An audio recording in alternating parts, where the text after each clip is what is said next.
Okay, we're going to talk about the Wendigo tribe in a Werewolf the Apocalypse LARP. I feel like I should have my feet soaking in some ice water, or I should be eating a human heart right now, because that's the tribe we're talking about. What do you know about them? Well, first off, if you're playing them, you got to understand they're all about pure breed. They're Native American. That does include like the Aleuts and the Inuits of Alaska and so on, the Eskimo types. So you're going to be from the various northern tribes, especially in the Northwest. Everything from Apache, Chippewa, Kiowa, Dakota, Lakota, Chinook, Huron, Illinois, Winnebago. Anything that's up there in the north, Nez Perce, those are all potential heritages that are going to be appropriate to a Wendigo character. Now, if you're making them, you got to understand their history. I mean, they're one of the Pure Landers. They're one of the pure ones, the first, the first people. They consider themselves the last of them because they're upset with the Actana, because they blame the Actana for the Croton's death. They're still allies, but they're enemies at the same time. It's kind of a weird dichotomy that can only happen in a family. You're still my brother, but I blame you for everything. That's basically what it is. Okay. So, what does this mean? Well, if you're playing in a rune, you should probably have a lot of anger. You should be very quarrelsome, very, quick to snap, especially at the whites. A lot of prejudice. To not do so is probably an injustice. Now, I understand that's a stereotype, but I'm talking about stereotypes, because if I have 10 Wendigo or rune in a game, 8 or 9 of them should be like this. There should be very few alternatives. They would be the exception, not the rule. The Galliards, they can be similar to the runes, but they do love telling their tales. They love their dance. They love they love their drums. You name it. It just depends really on what their Native American heritage is. If they come from a Native American heritage that uses drums, they're going to love using the drums. If they come from one that doesn't use drums but use more like reeds and such, they're going to use those. So somebody who's playing one really should put the time to research it in there to figure out exactly what characteristics they're going to tack onto the character they're making. Their Philodox tend to be very judgmental. Some of them are very quick to anger and quick to judge, because usually it goes down to camps and such, but we'll get into that. Others tend to have that wizened old Indian type mentality where you go to them and they're going to speak really oblique wisdom, but it's going to work. Their Theurges tend to be, although they never admit it, they're more like the Get Offender Theurges than any other tribes. They're warriors and dealers with spirits. They tend to be, a little bit more martial than a lot of the other ones, while hanging on to their mystic heritage. And their Ragabash, well, they're true tricksters, and they're pretty much what you'd expect. Now, it brings you into the naming of a character. There's two ways to name them. The obvious one, which is a Native American name like Running Wolf, Grinning Sparrow. Anything like that would work. However, keep in mind that the Wendigo are big about pedigree names. I'm, Daniel Ice's Rage, and then they're going to say son of so and so and so and so. They're very big about that. So most people should be introducing themselves. So I'd be like, I'm Daniel Ice's Rage, son of Joffrey, sings to son, and Mihana, whatever, Sparrow Song. And I should have that down pat. I mean, the Wendigo are almost as bad as a Silverfang when you get down to it like that. But it's partially because they're very proud people. The difference between them and the Silverfangs follow an honor totem. They follow a war totem. The Wendigo, they're angrier than the Silverfangs will ever be. You got to look at their negative, the Wheel of the Seasons. Every season brings something new to the Wendigo. In some seasons, they're more charismatic, and other ones they're a little bit more juggernautish when it comes to fighting. So you should also temper your moods to different seasons, and you'll figure that out as you play. You should know some of their lingo. Now, there's some stuff that carries over from the Ictana, the First People, the Pure Ones, Turtle Island being referred to as North America and Central America, Wormcomer, meaning the Guru that came with the white settlers, and Wormbringers being the white settlers themselves, the non-kinfolk, just the regular humans.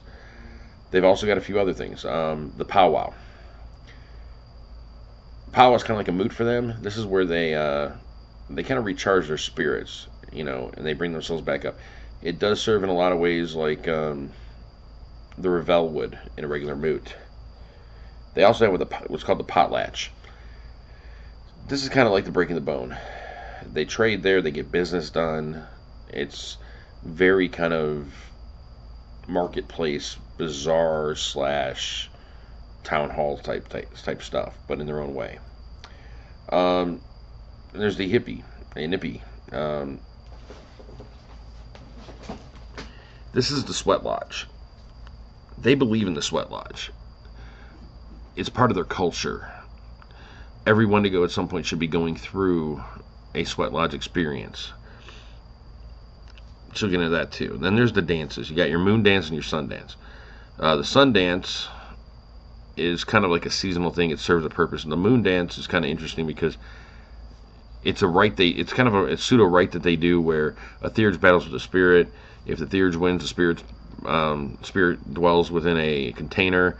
When the container breaks, they'll get some grand insight into something.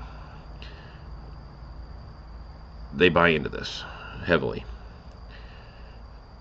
You have to understand the spirits they deal with as well. Start with Mighty Wendigo. Okay? It's a cannibalistic ice spirit of vengeance. It believes in freezing its enemies and consuming their frozen hearts. Very brutal spirit. It gives them a bad name because anytime you hear about people, people being eaten by giant animals, everybody kind of either looks at a red talon or they look at the Wendigo. It also means that a Wendigo who's on a vengeance spree is one of the scariest things ever. Then you got some of the other spirits that fall under them, like Dolphin. Now, the way they do spirits, it doesn't fall so much into war, respect, wisdom, and such. It seems like they've made alliances more so than your typical spirit brutes. Dolphin is one of the ones, and it kind of brings a playfulness and a joy to the Wendigo. And those who follow it are the ones who try to spread that. Moose. Moose is a slow but tenacious fighter. Its horns grow in the winter to prepare for it. Then you have Caribou.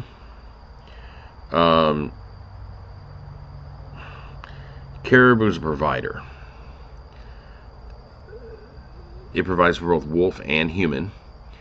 And those who follow Caribou tend to be the same. And they also protect the young because, it's about keeping the herds alive. You don't kill off your food source and such.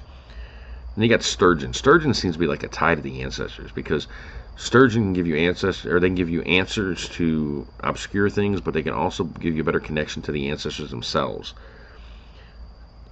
Rabbit's all about alertness, camouflage, and such. However, not always the best looked upon spirit because Rabbit's first instinct is to run, and so is its tribes. Not its tribes, its packs. They're more likely to enter a fox frenzy than they are a berserk frenzy. You got Goose. Goose is all about travel, and it seems like it's a connection to the moon bridges. Very loud packs. Kind of like a goose's honk. They're going to constantly be the ones you hear. Porcupine. Porcupine seems to be that show of force. They say what they're going to do, then they posture, and then they'll put their head down and show their quills to defend themselves. And then there's Beaver, who they believe is the architect of Gaia, and as such they've allied themselves with him. Then you've got a couple others. I mean, there's like ice elementals, which basically are just what they sound like.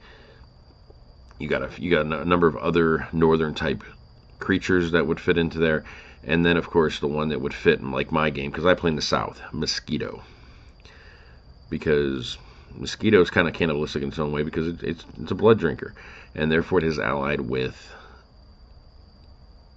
great Wendigo. And if you're playing in a warm weather game, you're probably got a lot of mosquitoes around, and it's going to be one of the most prevalent spirits. Mosquitoes are always fun because they are insatiable gossips. They buzz around and they spread what they hear.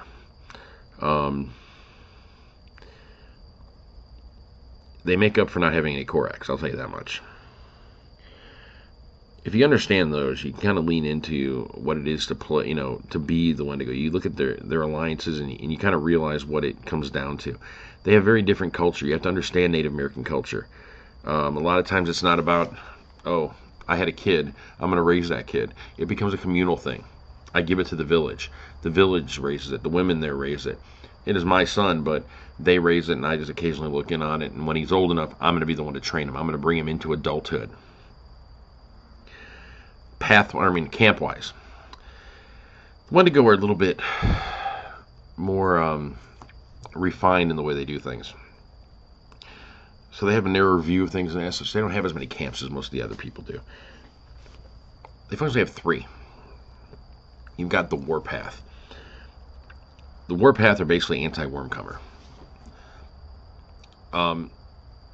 They are going to be hostile at all times, and they're going to be working against anybody who's white, anybody who's of European descent, anybody basically who's not a Pure Lander themselves. And they're a very angry type group. You got the Ghost Dance. Okay, the Ghost Dance, now this kind of carries over into the Octane as well, because they kind of ally together, because they have their own version of the Ghost Dance. Functionally, it's for the removal of whites. It used to be through ritual and culture, but now it's kind of going to come down to litigation. A lot of the newer types are trying to do it through the legislation and litigation. If you look at the real world, they've had some minor successes in some places.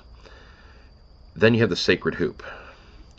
The Sacred Hoop is almost the exact opposite of the other two, in the fact that they believe in everybody working together.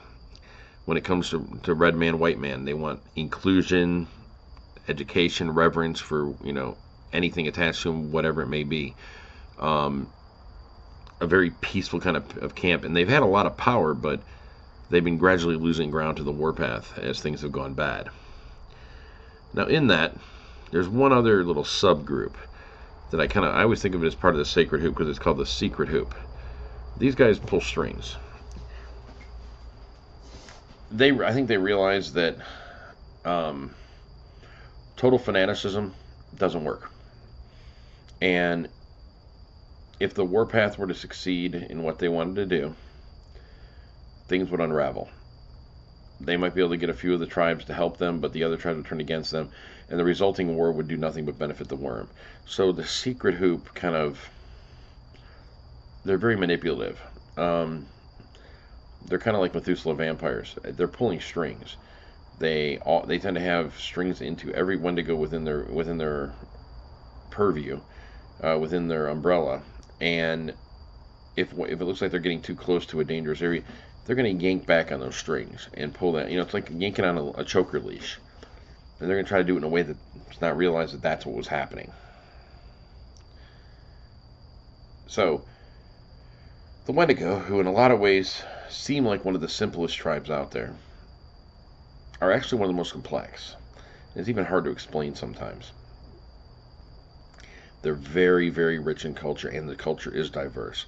Most people don't see that, but I'm sorry, you put a Dakota next to a Huron, your eyes look alike. To a Native American, they don't look anything alike.